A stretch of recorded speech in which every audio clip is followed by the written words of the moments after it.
వాళ్ళు వీళ్ళందరూ కూడా పిరికి వాళ్ళు శాతకం దత్తములో.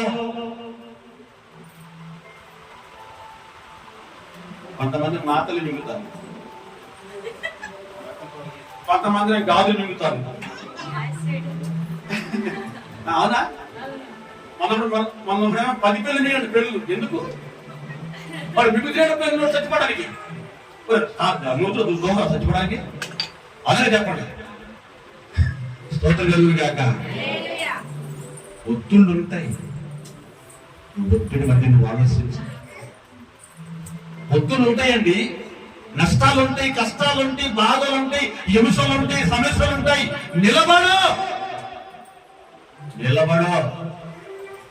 అందుకే ఒక్కొక్కసారి నాకు ఏదైనా బాధ కలిగినప్పుడు నేను చాలా ఆలోచిస్తుంటా, దీన్ని ఎలా చేయించాలి, దీన్ని